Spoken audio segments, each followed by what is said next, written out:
Good day, my friends. Welcome and welcome sa atong tulmanon ng kamaturan ug ang baruganan. Uban sa inyong ubos nga lagad si Attorney Ernie F. Palanan. Makig-uban kaninyo sulod sa katakna din atong taganong pagtagad ang nagunang mga sitwasyon, mga pangitabo sa atong palibot, sa atong syudad sa Cagayan de Oro, mga kasikbit nga lugar ug sa atong nasod Pilipinon nga dunay kalambigitan ang interes natong mga katawhan.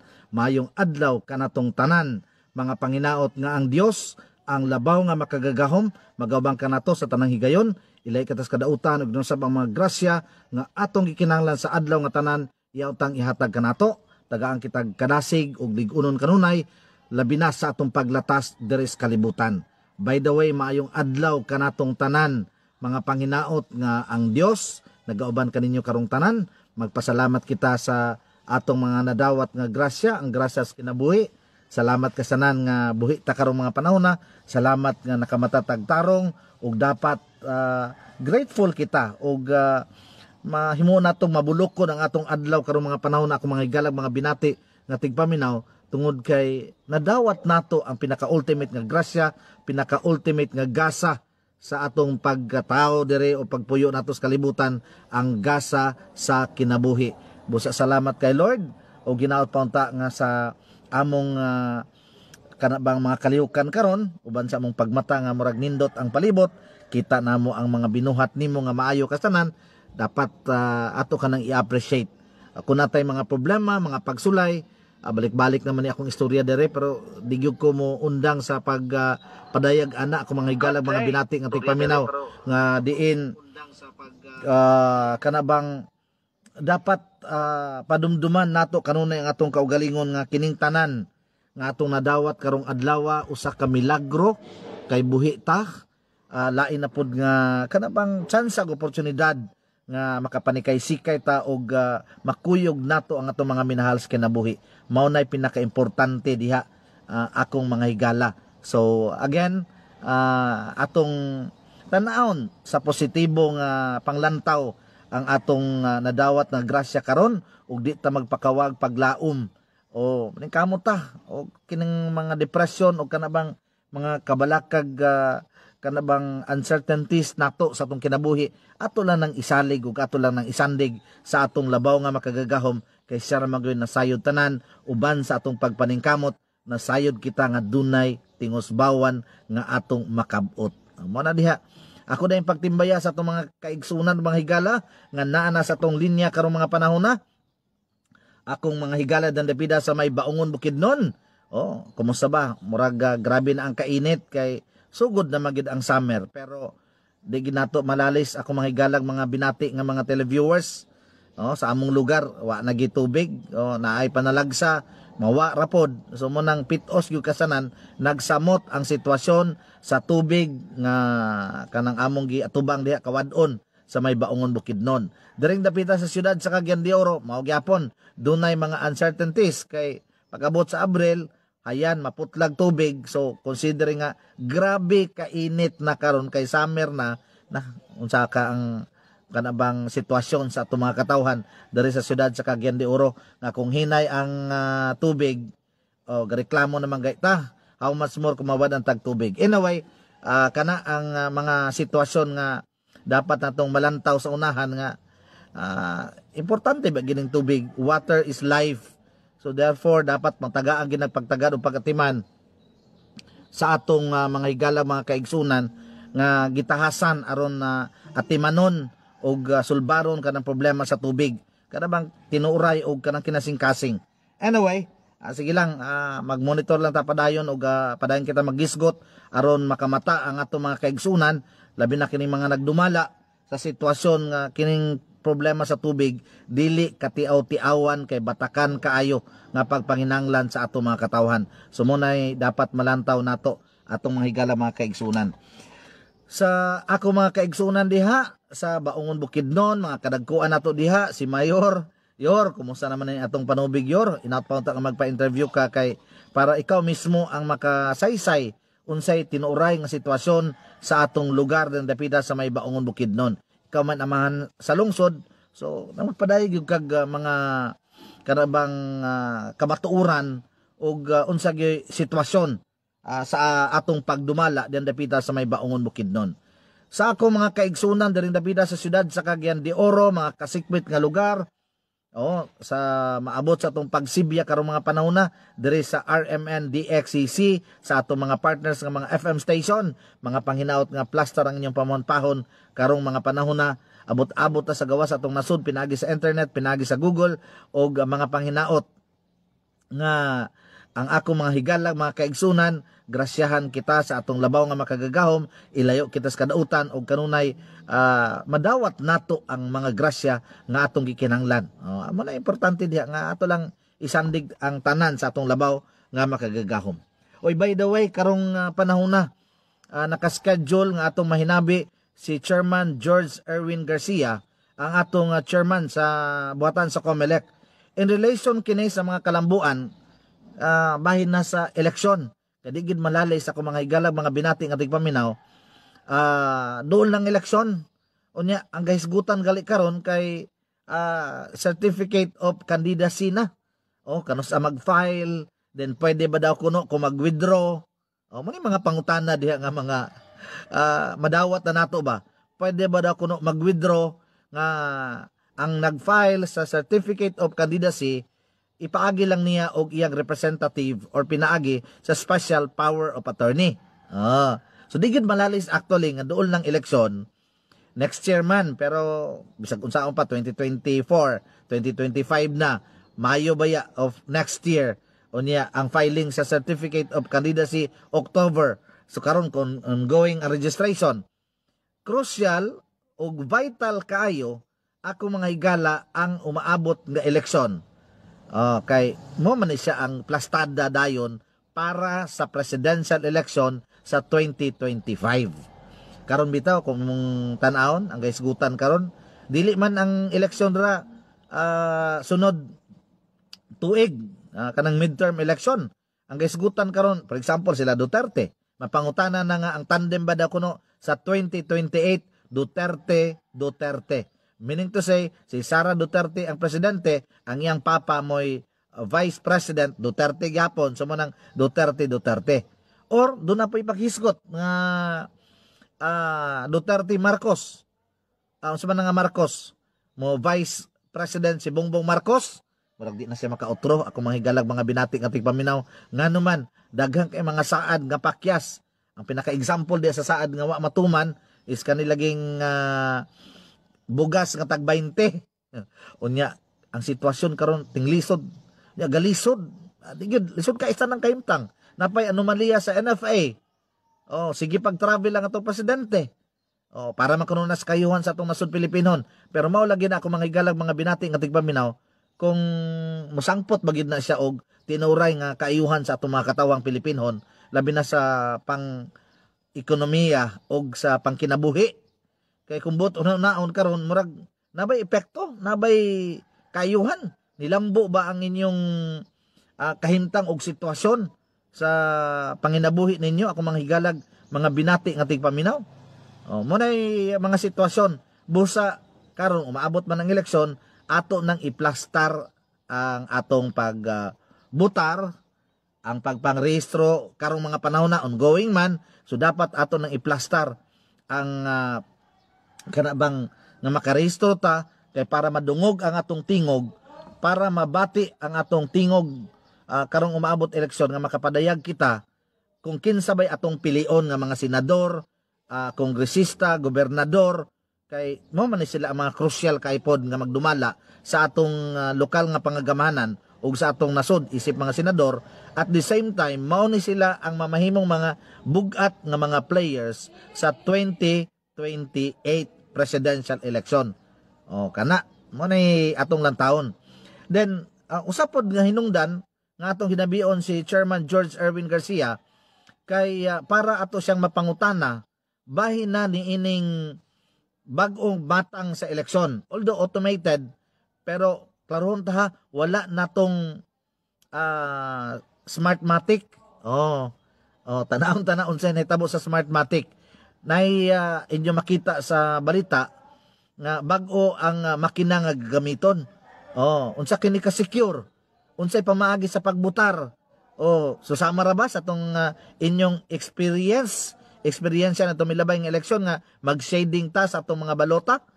O unsa bay pamaagi ana? O ato nang ipangutana kang Chairman George Erwin Garcia. Anyway, atong sulayan sa karong pagtawag kay ako naman siyang gi-schedule karong mga panahon ng atong mahinabi og atong lantawon kung unsay ang iyang mga ihatag ng mga kalamuan ngadto na sa atong mga katawhan. Ako mga higalag mga binati nga tigpaminaw labi na sa mga butante karong umaabot piliay. So mao ning tan-aw nato karong mga panahon na pinagi sa atong paghinabi kang Chairman George Erwin Garcia.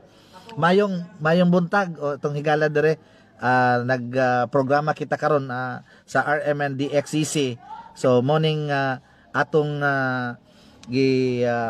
patigayon og hopefully taud-taud. Thank you kay sir. Atong mahinabi si Chairman George Erwin Garcia. Anyway, ato nang tawagan si Chairman George Erwin Garcia para ato nang masalang dayon sa sitwasyon nga atong malantaw unsa nay mga kalambuan sa atong pagdumala sa piliay diri sa atong nasod Pilipinhon. Hopefully dili busy si Chairman. Hello. Yes, nasa linya na natin ang ating butihing Chairman George Erwin Garcia. Chairman, live po tayo ngayon sa RMNDXCC at saka sa ating mga himpilan dito po sa Mindanao and some part of Visayas, doon po sa Bugo City, Cebu at saka sa Gihulngan City, Negros Oriental. Mga pagbati po natin sa ating mga kababayan, Chairman, at mga kaibigan dito po sa pulo ng Mindanao at saka sa Visayas area po. Yes, magandang umaga, Attorney Ernie. Magandang umaga rin sa ating mga kababayan, lalong-lalo na sa mga kapatid namin na mga manggagawa ng Commission on Elections. Magandang umaga po sa inyong lahat. Yes po, Chairman. Ano na po ang maibalita po natin sa ating mga kababayan tungkol po dito sa continuing registration po natin? Kumusta na po? Especially yung magandang project natin, yung Register Anywhere program, na ang feedback dito sa amin ang laking tulong po kasi po hindi na makagastos, hindi na mag-travel yung gustong mag-avail ng Register Anywhere program. Kahit saan sa Pilipinas pwede sila mag-avail dito, kaya laking tulong po. Kumusta na po ang mga updates po natin tungkol sa ganitong mga bagay po, Chairman, na ginagawa ng COMELEC? Attorney Ernie, tama, napakaganda pong balita niyan sapagkat alam nyo, simula natin ang registration ng botante noong February 12 na matatapos ngayong September 30. Sa kasalukuyan mo or less, yung pumunta na sa mga registration sites natin ay 1.6 million. At tama ka, yung ating Registration Anywhere program na ginawa na natin sa buong Pilipinas sa mga highly urbanized cities, sa capital towns and cities ay napaka-successful sapagkat pag dinadala natin ito sa iba't ibang parte ng ating bansa, lalo na sa mga universidad, sa mga pribadong kumpanya, sa mga government offices, naku, talaga namang bumubuo sa mga kababayan natin. At sabi nga nila, katulad ng iyong nasabi, ay hindi na sila kinakailangang umuwi pa sa probinsya, umabsent sa trabaho, o mag-absent sa klase, makakapagparehistro na silang yun. At katandaan din po ng lahat na kahit dito sa Metro Manila at sa ibang parte ng ating bansa, ay ginawa-gawa natin ang registration sa ating mga malls. Meron tayong mall registration din.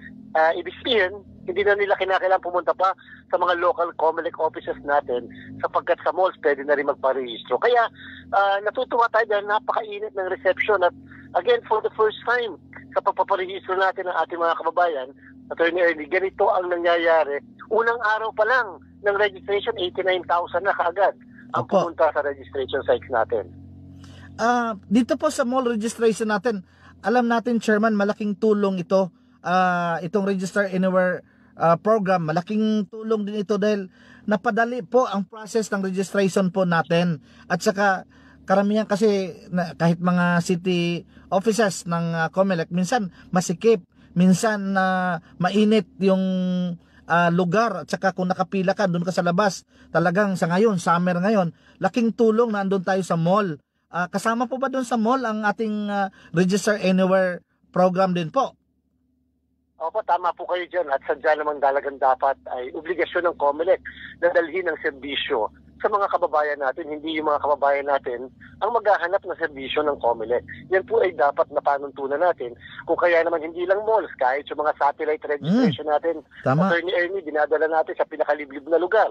Yung isang araw nga ang inyong lingkod bilang para maging halimbawa lamang, lalo na sa ating mga local field COMELEC, ay pumunta dyan sa Bukidnon, Opo. kung saan ilang oras tayong nagbiyahe, naglakad papunta sa isang bundok upang maparehistro natin yung mga kababayan natin katutubo. Yun ay pagpapatunay lamang at yun ay bilang instruction din sa mga COMELEC officers natin na sana gawin natin lahat ang magagawa natin upang maiparehistro yung mga kababayan natin kahit pa ano ang katayuan nila sa buhay, kalagayan nila, sapagkat dyan natin maipapakita ang konsensya ng Commission ng Election. So, alam nyo, nung nagparehistro tayo ng mga katutubo, mga kababayan natin katutubo, Opo. abay, nakatalaga namang ito makikilabutan, maiiyak sapagkat pumipila 70, 80 years of age. Hindi nga naman sila makapunta na sa kapatagan upang makaboto sapagkat 2-3 oras ang lalakarin bago makapunta, dadaan ka sa ilog.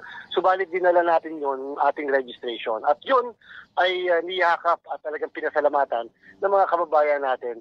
Alam nyo, ang katutubo, ay yan ang pinanggalingan natin lahat. Dapat natin tatandaan na maaaring sila ikokonte, subalit sila ang nakaraan, sila ang kasalukuyan, at sila rin ang kinabukasan. At yan, dahil dyan, iyan ay pagpapatunay lang na ang COMELEC ay sensitibo sa mga bagay na dapat yung mga vulnerable sectors natin na uuna sa lahat. In fact po, inspired po yung mga taga-COMELEC na talagang mag-satellite registration. Dahil totoo po yun, Chairman. Talagang ang laking tulong. Dahil imagine natin, kung nasa bundok ka nakatira, doon ka sa malayong lugar, may mga lugar dito, kahit sa probinsya ko nga, na pupuntahan na, umaabot ng tagwa 1,000 yung pamasahe. Magugulat ka dahil sa sobrang layo. So, ibig sabihin, kung pupunta sila dito sa baba, talagang mahirapan sila. At saka ang buhay doon sa medyo malayong lugar, mahirap at saka mahirap maghanap ng pera. Kaya ang laking tulong na yung serbisyo ng COMELEC, dadalhin natin, especially doon sa mga lugar na maraming mga IPs, para po may full access. At saka talagang ma-feel natin na talagang ang eleksyon dito sa Pilipinas, lahat tayo may boses, inclusive dapat yung eleksyon. Kahit sino ka man, mayaman ka man, mahirap ka man, ano yung gender nyo po, dapat talaga ganito na kasama ka sa eleksyon dahil kasama dapat ang boses mo sa pag-decide kung sino ang mamumuno ng ating bansa. Diba? Ang sarap, Chairman? Tama po. Tama po kayo, Attorney Ernie, at alam nyo, yung mga bagay na ganyan, dapat matagalan natin ginagawa. Sapagkat pagpatunay lamang na yan, na tayo ay nararamdaman natin kung ano nararamdaman ng mga kababayan natin. At the same time, sa bawat pagpaparehistro natin, kasama rin kasi ang voters education. So, ibig sabihin, na ituturo din natin sa mga kababayan natin yung mga proseso natin, at the same time, yung pagpapahalaga sa bawat boto at yung tamang pagpili ng mga leader natin sa mga susunod na halalan. Dapat kasama iyon sapagkat para hindi sila nami-misinformed. Hindi kung ano yung naririnig nila ng mga mali. Lalong-lalo na kapag ito ay nanggagaling sa social media, halimbawa. At the same time, maganda rin na hindi tayo sa itsura, sa kagwapuhan. So nakikita natin sila sa TV. Dapat nakabase ang pagpili natin dahil sila ang nararapat talaga para sa ating bayan. Totoo po yung Chairman, yung sinabi mo kanina, talagang nakakaiyak din na makikita natin na talagang like you na talagang pinupursigi mo na may mga pagbabago, may mga innovation like Register Anywhere program.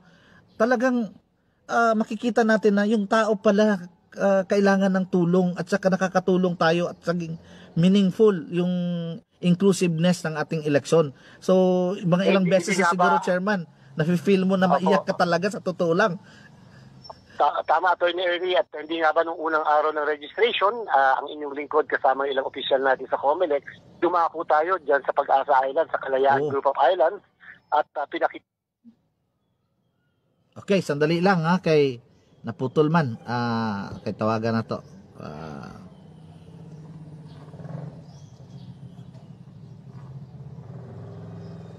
Okay, kadyo lang kayo mga igsoon kay naputol man. Basig sa signal ni isa kinawa man ang signal. Uy, nawala man ang signal. Okay, kadyo lang ato sang gi-check ang atong linya kalit ra maniniwala stable man kayo, nakabalik na. Basig pwede na ni siya. Okay. atong i-check ang pwede na siguro ni nawa makalit ang signal o basig sa kwanto lagi nawala. Sandali lang ha, ato sang i-check ako mga kaigsunan anong nawa manikalit ang signal. Pasensya na, akong kita na din na may signal ang smart, full bars man naraman sa taas atong syudad sa Cagayan de Oro. So most likely stable ang signal, stable man to kaganina. Basig si Chairman George Erwin Garcia may naay lakaw o nag mobile po, smart, smart naay signal. So muna ako mga higala mga kaigsunan while waiting atong makontak si Chairman George Erwin Garcia. Daghan nag mga activities karon gyud ang COMELEC unya nay mga proseso o mga programa nga gimugna kay para gyud wa nay rason nga dili makalambigit ang atong mga katawhan pag abot sa eleksyon, pagpili nato sa atong umaabot nga mga opisyales. O kay dapat apil ang mga tao. O mahintag usara man na kaboto, usara man ta kaboto, pero remember nga kung itipo ta na atong boto mo nay makagama og nindot nato nga kaugmaon ako mga igalag mga binati nga tigpaminaw. So kana nga sitwasyon nga atong lantawon ba nga dapat makaparticipate tanan. Kay kung dili ta makaparticipate, usahay i-exploit lang i-exploit ako mga igalag mga binati nga tigpaminaw. Naunsa man ni siya, dili man siya mo signal what happened. Anyway, laki punta ato yung pangutana kang Chairman George Erwin Garcia ang bagong sistema sa atong eleksyon. Atong lantawon kung wala na may Smartmatic. Mo man na siya. So ang mga tao maingon nga maura man gyapon ang mga bidders. No, dili na mao ang Smartmatic. Nagreklamo ga sila sa Korte Suprema, gi-question nila ang desisyon sa COMELEC nga gi-disqualify sila o disqualified na sila sa pag-enter sa mga bidding in relation sa atong pag-handle o pag-provide og services sa eleksyon. So sige lang atong sulayan pagtawag nga naman ni siya nga naputol man balik kay dagatang mga pangutana kang Chairman George Erwin Garcia regarding aning pag-simplify sa mga butang nga naglambigit ang atong piliay. Ako siyang i-text, ako naputol po chair. Naputol po chair ang atong karong ang signal marag okay man ang signal. Full bars man ako dire. Naman sa siyudad sa Cagayan de Oro. Basig na daot ang smart. Maayong adlaw day kang Limuel Sabihon, maayong buntag sir. Happy day. Amping sa pag-drive. Juni Ibanez, maayong buntag nimo dia Juni. Nga naman ni siya ha. Okay, limbis naglami namong istorya ni Chairman George Erwin Garcia. Nga naman ni siya. Aysa ha. Unsaon ta ba ni karon? Pag load ani. Basig nahutdan siguro kog load. Basig nahutdan kog load. Kay ako man nag-register gahapon bago pa ako nag-register. Be atong tanawon akong mga higalag mga binati nga tigpaminaw. May makatawag to si chairman og balik. Ngano man ni ako sa i-check ha kung anong wa ko'y signal ha. Asterisk 1 2 3 sharp. Ngano man ni siya. Napa ko'y balance. Basig pwede ko niya maludan be. Maludan, akong number is 0918. Ako na lang tanawon na unsa-unsa na ako pag-load ani nga wa mo koy signal. So di ko ka-load sa akong GCash. Akong number basig maludan ko ninyo di abe. Nawala ang signal. Pullback ang wifi. Na di man ta kay landline o live call man ning atong gihimo ron. Nawala gyapon dito di sa Baungon Bukidnon pero ako naman yung gi-register kagabi be, basig pwede ta ang akong basig matabangan ko ninyo be, ang tabang lugar ang akong number 0918 0918-391-6009. 0918-391-6009. Biya ko lang sulayan diri sa akong kuan. Pasensya na ha kay ato nang gipangitag pamaagi nga makabalik atong linya sa kang Chairman George Erwin Garcia. Mag-check sa ta diri kung makaregister ba ko. Obe, tanawon ta kung makaload ba. Basig na ko'y wifi pero wa na ko'y pang-call. Naunsa maning style ni be atong i-check. Ako mga igalag, mga binati nga tigpaminaw. Load. Okay. Atong tanawon smart. Basig makaload diri ta ani. 918-391-6009. Pasensya na ako mga igalag mga suking nga tigpaminaw ha kay ato pang gipangitaag pamaagi. Atong ludan og okay. Basig ka pwede ra ni siya mapangitaag pamaagi. Okay. Sige, arita dire sa dial. Nara. Ato sa dayong i-check sa day. Ato sang i-register. Asterisk 123 sharp. Tinamban ni siya ha. Kisa pa naa dire. Si Johnny Ibanez wala man ni load. Anong wala man siya ni load? Adaot siguro ang smart. Kaya nga kung giload nga asa ba to? Asa man tong akong smart akong cancel.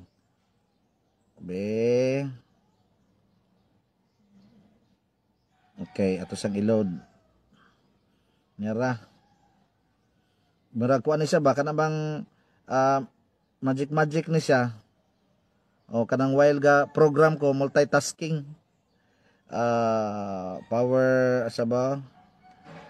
All data 6. Okay.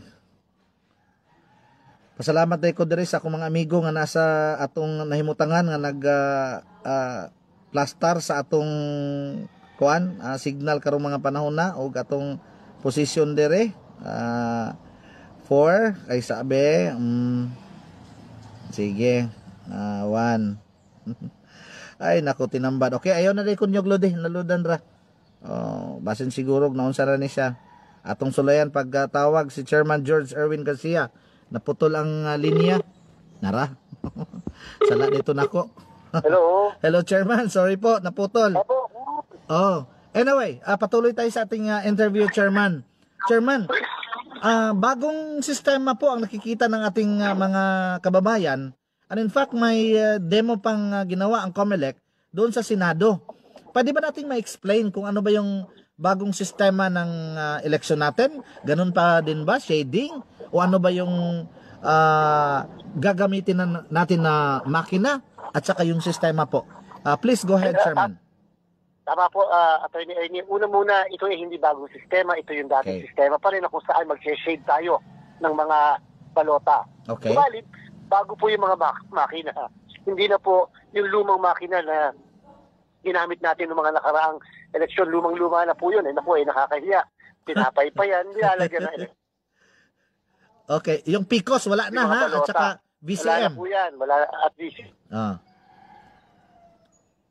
Please, go ahead. Sa atin, ang Miro system na kung saan, makikita niyo po yung balota mismo. Pasok nyo, yung po yung tinatawag na meron po tayong 13-inch screen, parang TV. Tapos kung ano yung inihulog nyo mismo, yung mismong balota na hinulog nyo, na hindi nakikita ng importante dito ang papasok yung balota at the same time yung mismong results ay ipadadala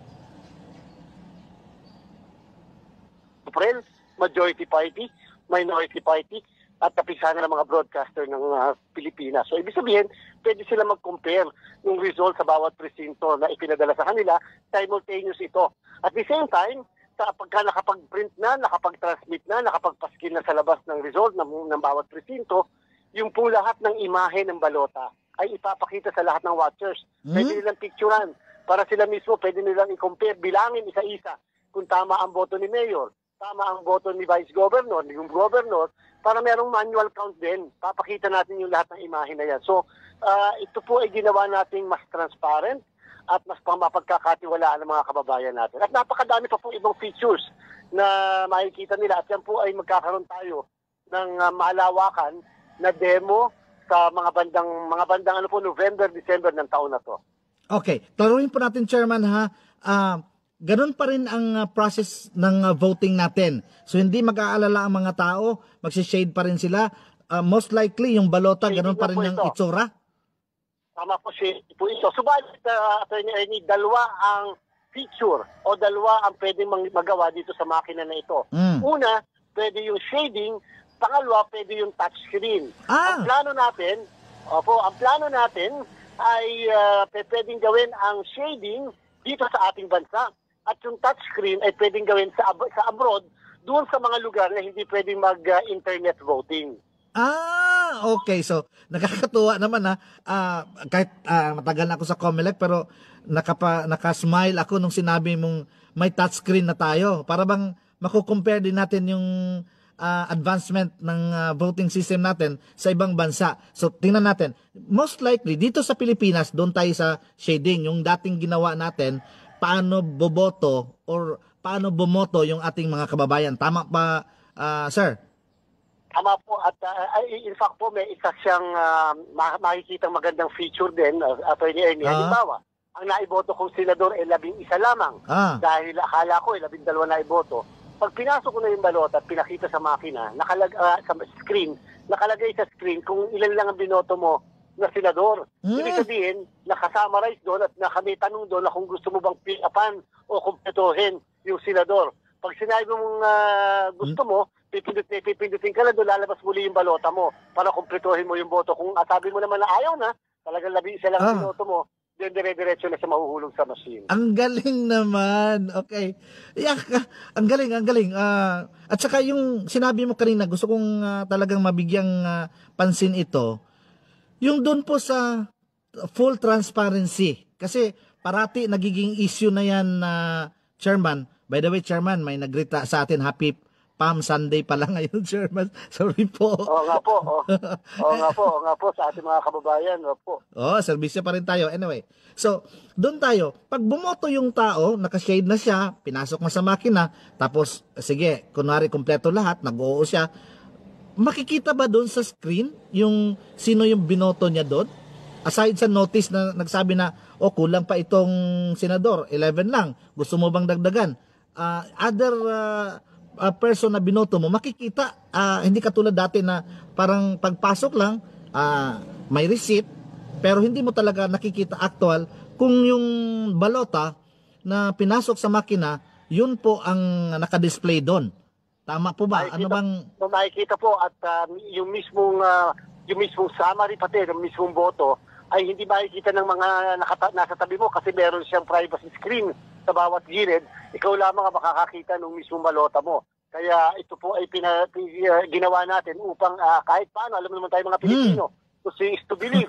Tapos at the same time pa, may resibo pa rin siya. At yung resibo ngayon, hindi na nilalagay sa ballot box. Meron siyang receptacle mismo na nakakabit sa machine. Doon na ilalagay yung mismong resibo. At ang resibo, meron din siyang QR code. Yung QR code ay pwede nating ipabibilang din natin sa makina para magtugma yung QR code ng bawat resibo. Tapos at the same time, papayagan natin ng NAMPREL at PPCRB na makapture yung QR code sa pamamagitan ng kanilang cellphone lamang para sila mismo makapag-immediate count ng results sa mismong presinto. Yung po'y gagawin pagkatapos ng botohan. Actually, Chairman, personally, nagpapasalamat ako sa iyo at saka sa buong komisyon na ito yung ginawang paraan na matanggal yung mga, alam mo naman kasi, mention mo a while ago, to see is to believe. Yun talaga ang mindset ng mga Pinoy. And tayo dito sa field, sinasabi pag natalo yung kandidato, yung mga kwentong, natalo dahil dinaya. Pag nanalo, walang problema. Pero walang natatalo daw dito. Ang mga kwentong tabi-tabi dyan sa Pilipinas, parating ganyan. At saka sinasabi, hindi naman natin nakita yung sinong binoto. Tapos pagkatapos dun, nakita natin dun sa resulta na sa pag-printing na sa result. Tapos transmission dun na sa canvassing centers. Pero talagang di natin nakita kung ano ba yung ginawa ng makina, binilang ba talaga o nakikita ba ng ating mga watchers ba? Hindi natin alam. But this time Tama po talagang kayo. full transparency, makikita na step by step pag sa butante, sa level ng mga butante. Pagkatapos po, Chairman, ng bumoto, before counting, yung nasabi mo kanina, doon sa puntong makita ng mga watchers at saka pwede nilang i-take note na ito yung mga balota, ito yung mga na shade doon sa kandidato namin. Saang banda Tama yung na po portion?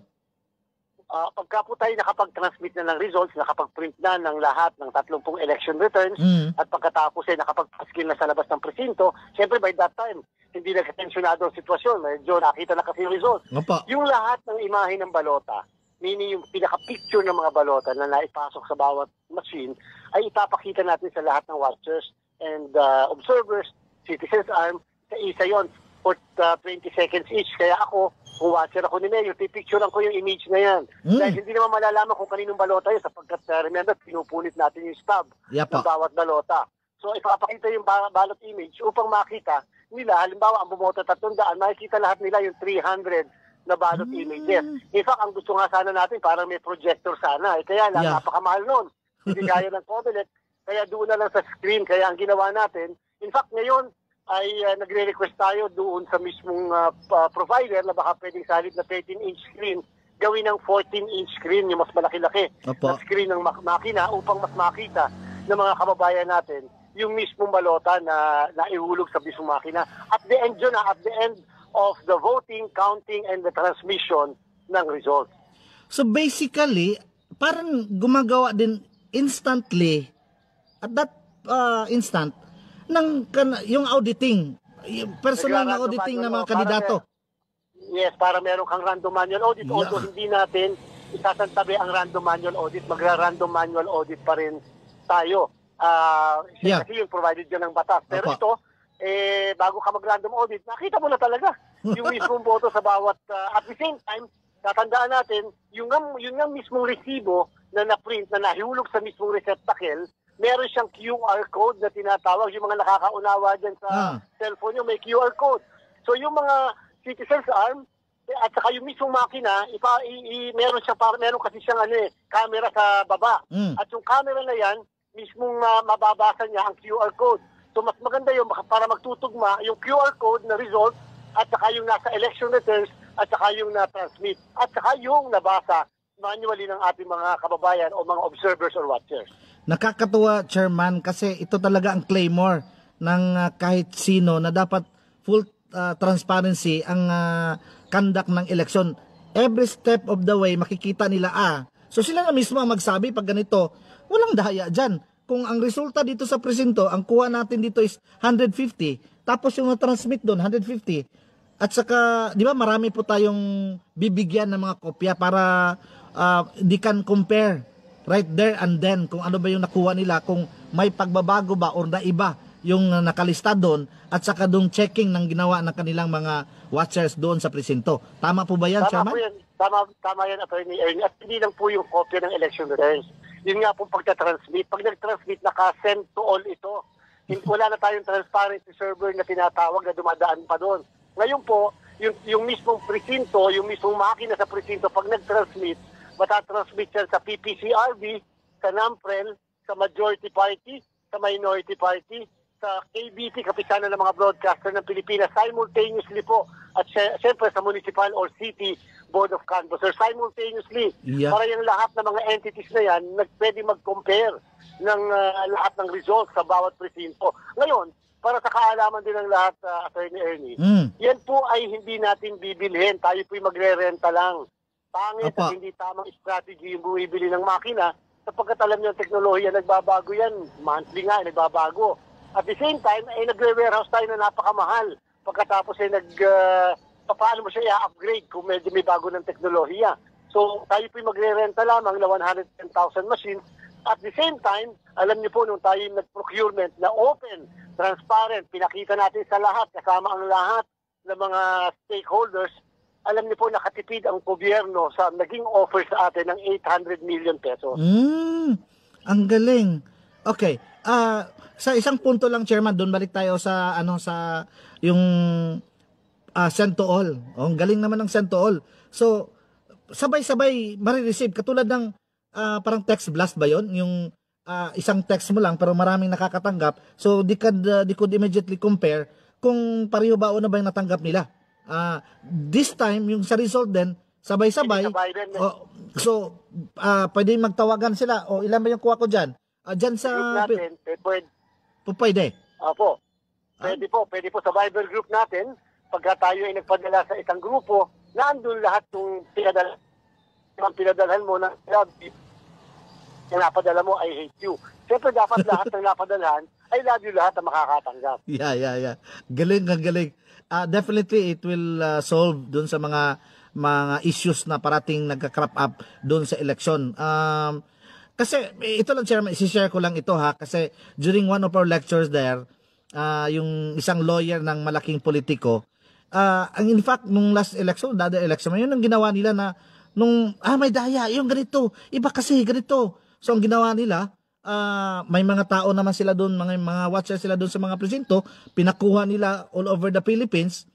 Ano yung resulta doon, kinumpare nila doon sa Board of Canvassers, kinumpirma nila doon sa PPCRB at saka yung central server natin, pareho lang naman. So, at least, bigla, nawala na yung mga pagdududa. More so, this time, na talagang panglahatan, tapos, right there and then, pwede mo talagang makompare at pwede nilang masend sa kanila per party or per group ang resulta kahit saan man sa Pilipinas for immediate comparison para wala ng mga issue pang mga hindi maganda na pwedeng sabihin nila. Then at the end, mali naman yung mga pinagsasabi nila na minsan nakagawa na malaking damage doon sa issue ng credibility at saka acceptability ng ating eleksyon. Attorney, ang ating mga machine ay scanners lang. Scanner po ang tawag dyan. Kumbaga sa Xerox, nagsisirox. Alam nga naman ito sinirok. So, biglang iba ang lumabas. Opo. So, yan po yung scanner lang. Ang dapat, dito ay para sa ating mga lahat sa Mindanao, para naunawaan po natin. Ang ating po talagang titingnan at dapat nating poprotektahan at dapat natin na maiwasan ay yung issue ng mga pandaraya outside ng makina. Halimbawa po, vote buying. Halimbawa po, issue ng terrorism, violence, yung mga kababayan natin hindi pinapaboto, yung mga balota, hindi na mga kababayan natin nag-shade. Ang nag-shade na ay mga tao na mga politiko sapagkat tinatakot, yung mga guru na. Yan po yung mga tandara.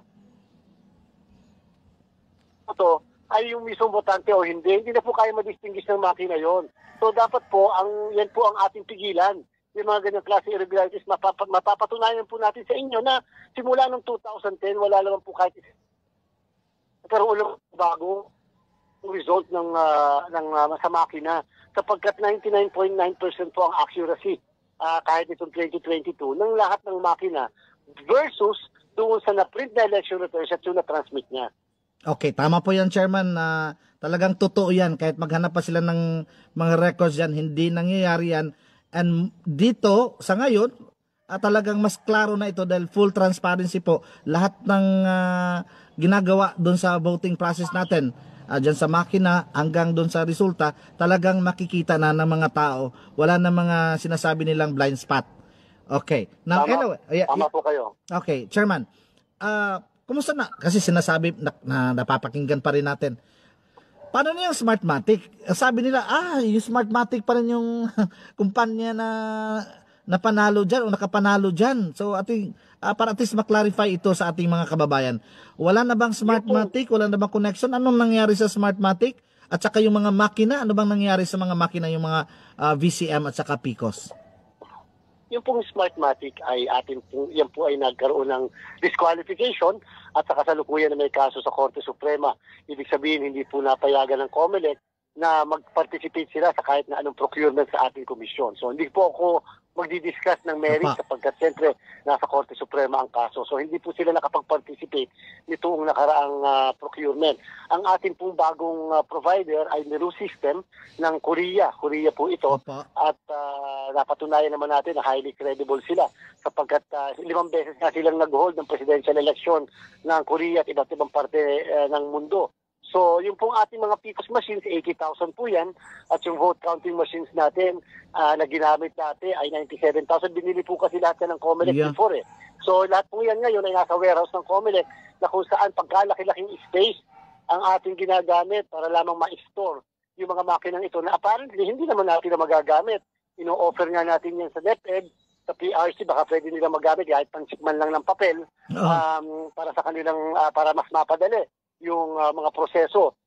Hinihintay po natin kung kakagatin nila yung offer natin na yan. Pero sa kasalukuyan, hindi na po talaga magagamit sapagkat pumapalpak-palpak na po yung nakarang election sapagkat siyempre nakatatanda na itong mga makina na ito. Okay. So magkaiba yung company ng Mero at saka yung Smartmatic. Ibang personality po yon, ibang kumpanya po yon. Ay, iba po. May nagsasabi na ganun pa rin sila, pa rin yung mga players. Pero kung tingnan natin yung mga tao behind the company, hindi po, magkaiba po at saka walang connection po sila sa isa't isa. Wala po.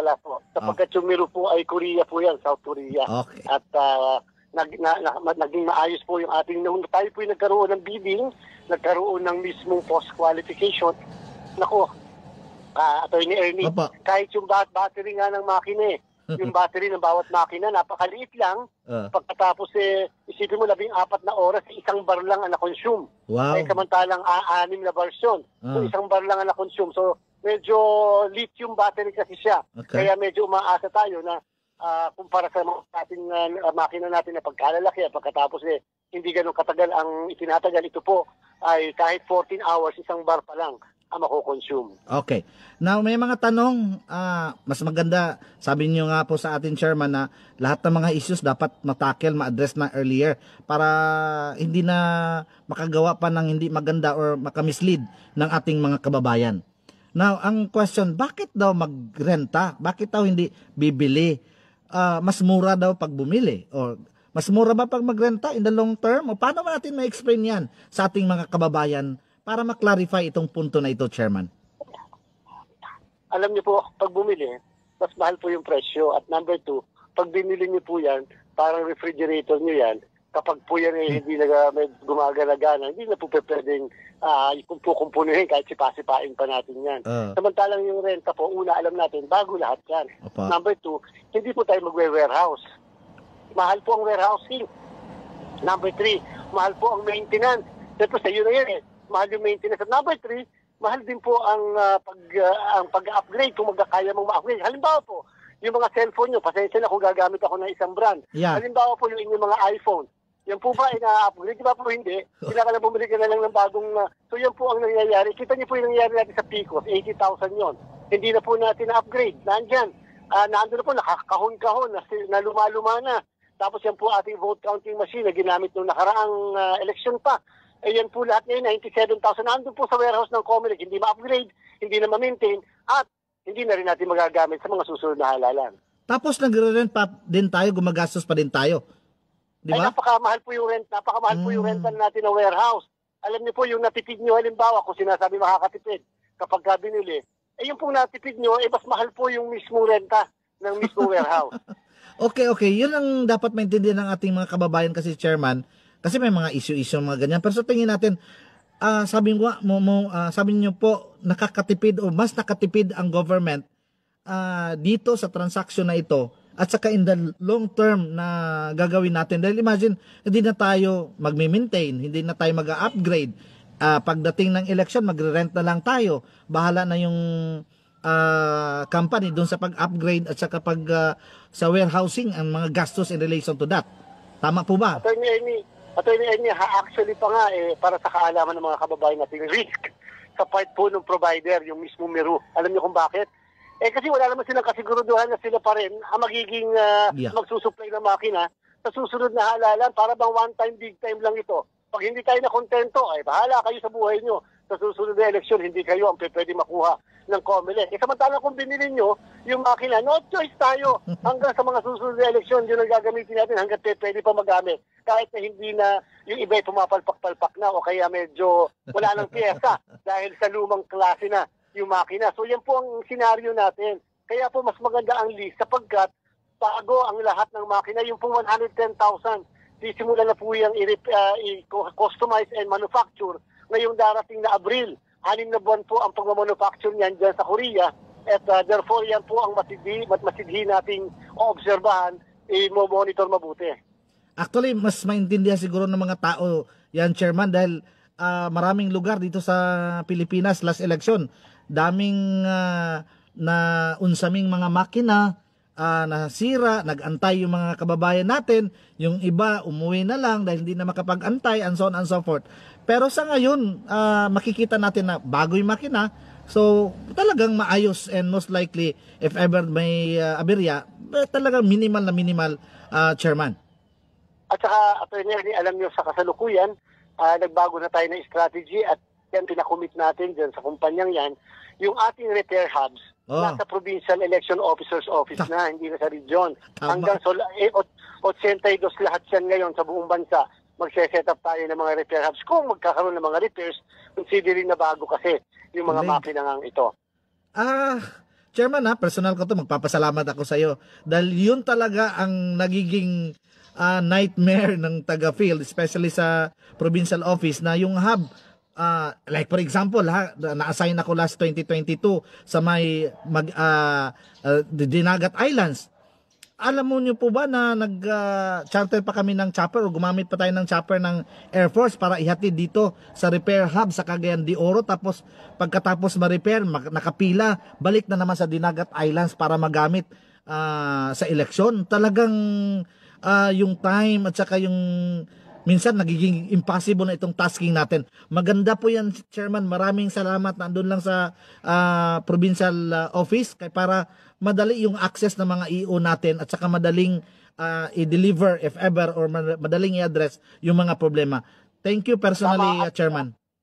Apo, Attorney Ernie, at in fact, ang plano pa rin natin, yung lahat ng mga munisipyo sa buong Pilipinas, syudad, magkakaroon, kasama na ang opisina ng PEP, magkakaroon ng tigi-tig-isa na demo machine para yun ay madedemo sa lahat ng bayan na hindi naghihiraman o hindi, halimbawa, ang probinsya 3 piraso lang. Paano makakapag-demo sa buong mga kababayan natin? Dapat, bawat isang bayan, bawat isang syudad, at bawat isang provincial office, merong demo machine na gagamitin para mas makalat natin kung paano ginagamit ang makina.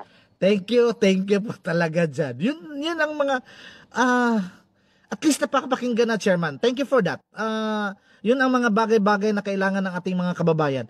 Ang dami nating mga personnel na talagang willing na kahit araw-araw mag-field, mag-demo. May maraming mga request. Minsan kasi pag limited yung machine natin, antay muna tayo ha. Baka a few weeks from now, makahiram tayo ng makina. Those are the things. Those were the days, Chairman. And maraming salamat na proactive talaga yung leadership natin na yung mga bagay na ito at least na-address na sa ngayon, Chairman. Kasi nga po kinakailangan, nagbabago at nag-i-improve din tayo. Kasi kung lagi doon tayo sa makalumang pamamaraan at nakasanayan, dahil yun na nakasanayan, sa akin pong failure tayo bilang isang service-oriented institution. Kinakailangan nagbabago rin tayo hindi lamang sa teknolohiya, kung hindi sa pamamaraan at yung paraan din natin ng pagsiservisyo sa ating kapwa, sa ating mga kababayan. Sapagkat, tatandaan nga din po natin na yung election management ay hindi successful kung hindi kontento ang ating mga kababayan. At lalo na kung mahihirapan mismo mga tauhan natin na maipaliwanag yung bagay na sinasabi natin makabago. Hindi na tapos hindi naman lang nakakita ng machine. Election. Parang hindi po tama yung ganon. Okay. Chairman, maraming salamat sa mga binigay mong mga paliwanag. Talagang nakakatuwa naman at talagang basic at saka alam ko maiintindihan na ito ng ating mga kababayan. And this will be shared by our people in the field doon sa ating mga group chat, mga groups natin para magamit nila yung mga magandang explanation at pag-simplify sa mga bagay-bagay tungkol po sa eleksyon. Chairman, may dadagdag pa po ba kayong dapat i-discuss natin? Baka nakalimutan ko lang, Chairman. Please go ahead. Alam niyo po, ngayon darating na Nobyembre, ang lahat at ang buong election officers ng buong bansa for the first time ay magkikita-kita dito sa Maynila. 3 araw po kami masahasain namin ang kanilang kagalingan. Kung medyo may konting ilang lugar na pumupurol-purol na nakaalaman, atin po yung fine-tune pa. Sila mismo ang magdedemo sa kanila ang mga makina. At ito po bilang paghahanda para sa election natin sa ating mga sa 2025. So, officers sa buong bansa at kasama na rin yung ibang matataas na opisyal ng Commission on Election. At for the first time, para sa kaalaman ng mga kababayan natin, merong mga abroad, for the first time, gagawin na po natin ang internet voting para sa kanila. Ibig sila sa pamamagitan ng laptops, lalo na yung mga seafarers, yung mga marino, hindi na nila ito na lugar kung saan sila nagtatrabaho nakatira. So internet voting po tayo, and we can guarantee po na napaka-secure ng internet voting sapagkat bago sila makaboto naman, titingnan muna yung biometrics ng ating mga kababayan gagamit ng internet. So may proper verification talaga, katulad ng mag-open ka ng account, katulad ng ginagawa ngayon ng mga fund transfer na talagang titingnan muna or magbibigay muna ng mga codes at saka minsan yung picture mo, isa-send mo pa o ipa-selfie ka pa or ipa-live titingnan na ikaw ba talaga yung nag-fill up dyan or para may proper identification po, Chairman. Secure talaga. Ako, napagkakatiwalaan nga natin ngayon yung pagbabayad ng mga bills. Tama. Tama, sabi mo nga, transfer sa bangko sa pamamagitan lang yung online banking. Opa. So, ibig sabihin makakatiwalaan din natin yung pagbotong yan sapagkat mas secure po. At sinigurado natin yan. Attorney Ernie, by 2025 elections, first time din gagawin natin, nationwide. Ang mall voting at nationwide na rin ang early voting hours para sa nakatatanda, para sa may kapansanan, para sa mga nagdadalang tao. Alas 5 hanggang alas 7 ng umaga, exclusive sa buong bansa, sa lahat ng presinto, pabobotohin natin sila ng mas maaga. So si Lolo at saka si Lola talagang, the usual kasi, pag tumatanda tayo, medyo maaga na tayong nagigising. Maagang gumising. React to yun. Maagang gumising. Totoo. So, magiging exclusive sila certain time doon sa early voting na talagang sila lang talaga iboboto, ma-assist sila doon at saka talagang hindi sila mahirapan magpila and all those things na magiging convenience ang approach ng COMELEC doon sa ating mga lolo at saka mga lola. Tama pa, Chair? Opo naman kasi yun ang purpose talaga natin, hindi sila nakakasama sa pagpila, ang init ng araw, pagtanghali na, napakabiniyente, samantalang kung madaling araw po magpanghangin. Pagkatapos yung hindi ganun kadami ang tao, sila lang ang makakaboto. Yun po para sa kanila, yung early voting hours natin, 5 to 7. Sa ating palagay, yung po naman yung option lang sa mga nakatatanda, sa mga may kapansanan, kung gugustuhin nila, na bumoto na maaga. Pero kung ayaw naman po nila, put sila sa regular na oras ng pagboto. Thank you po doon para sa ating mga lolo at saka mga lola. Anyway, Chairman, siguro po yung mga mensahe niyo po para sa ating mga kababayan. Medyo kahon na po ako sa oras. Salamat sa pagbigay niyo ng panahon dito sa ating himpilan para mapakinggan at saka mapag-usapan ang mga bagay-bagay na dapat maiparating natin sa ating mga kababayan. Please go ahead po, Chairman George Erwin Garcia po. Hello? Hello? Andali lang. Okay, ito ang tanahon sa kay ang message. Importante kay na message. Nawa naman sad. Full voice man.